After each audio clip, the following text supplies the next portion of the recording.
knowing my personal limits has ultimately led me to be here on stage with you tonight. In February of 2022, my wife passed away. We'd been dealing with her stage 4 cancer for about 6 years.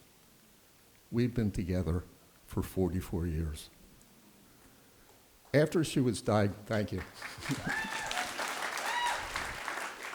After she was diagnosed, we started getting things in order. We went through all the paperwork, all the wills, everything. But one day I asked her, I said, would you like to have a celebration of life? She said, yes, but I have one requirement. There must be a bartender. Now, during the time that she was ill, I also had time to pull together a eulogy for her. I would visit, revisit, and go over it over and over again. But after she had passed, I was in a state of severe grief. I had never felt anything like that before. But when the day for the celebration of life came along, my daughter was staying with me, and I just tried to go through and read her eulogy and prepare to say it at the gathering. I just couldn't get through it. I knew what my limits would be. So I worked with my daughter and said, as I start to tell this, if I give you the high sign, please step in and take over. And eventually that happened. I had just broken down. I used probably 3 boxes of tissues and stepped aside. My daughter got up and she told a story that I had never heard before about how her and my wife's name was Andy, had a little outing looking for a prom dress. It was a wonderful story, and it was just extremely, extremely happy. After I heard that, I decided that let me just tell a story about Andy and I. And I got up and I told the story about how we met and our first date. I went through that and everybody seemed to be very appreciative. It also set a tone for the rest of the gathering.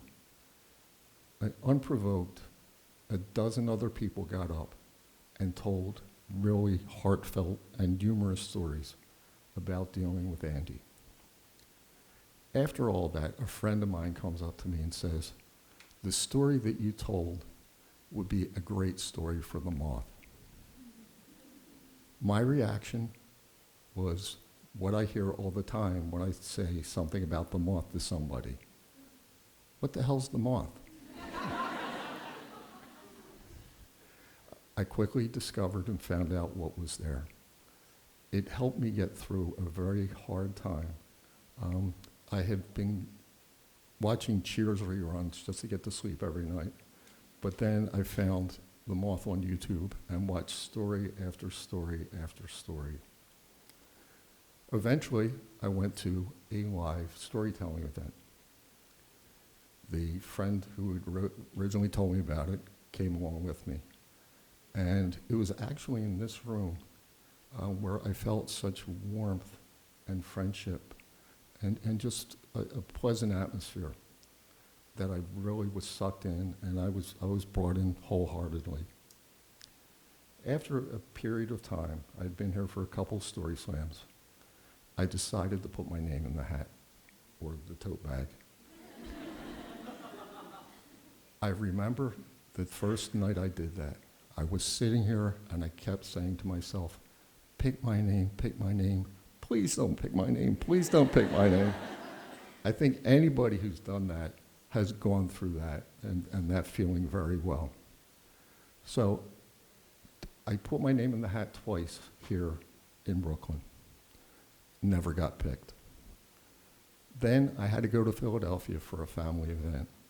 I found that there was a StorySLAM there. I put my name in the hat and I got picked. I told my story, and I do have to tell everybody that I went long, but I blame that on all the pauses that I needed to take for laughter and applause.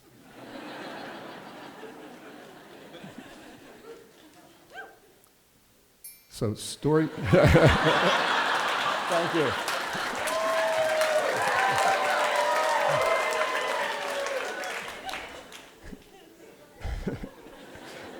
So storytelling has changed my life. It's become a very central part of what I do. I was at StorySLAM last night in Boston. Damn it, didn't get picked, but I have the opportunity to tell this story here tonight. And for anybody that's considering putting your name in the hat, please do it. Because no matter how bad you are, everybody will appreciate the story that you tell. Thank you.